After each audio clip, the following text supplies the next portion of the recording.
Hello viewers, তোমরা সবাই কেমন আছো? আশা করি সবাই ভালো আছো।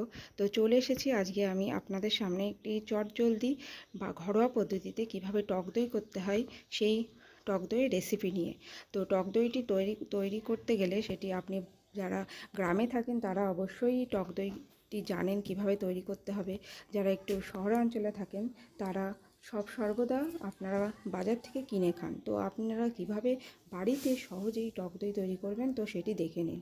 প্রথমে আমি 1 কাপ মতন দুধ নিয়ে নিলাম। সেটি আমি দুধে অবশ্যই জল দেবেন না, জল দিলেও কম দেবেন। জল দিলে কি হবে, দুধের ঘনত্ব কমে যাবে। তো আমি 1 পোয়া মতন দুধ নিয়েছি, সেটি ভালো করে নাড়াচাড়া করে নেব। নাড়াচাড়া করতে করতে দেখব যাতে দুধের একটা লেয়ার চলে আসে, ঘনত্ব আসে।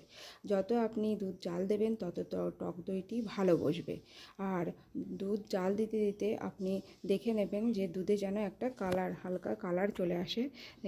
তাতে আপনার বুঝতে হবে যে দুধটি জাল দেওয়া হয়ে গেছে। তো দেখুন আমার দুধটি প্রায় জাল দেওয়া হয়ে গেছে। আর আমার যেহেতু বাড়িতে টক দই আনা ছিল, টক দই আমি যেহেতু ঘরেই তৈরি করি, তো আমার বাড়িতেই ছিল টক দই। তো আমি দুধে ভালো করে নাড়াচাড়া দিয়ে নাড়িয়ে নিলাম। এরপরে আমি দেখুন ঘরোয়া পদ্ধতিতে আমার তৈরি হয়ে গেল টক দই, যেটি শরীরের পক্ষে এই গরমে অত্যন্ত প্রয়োজনীয়, উপকারী।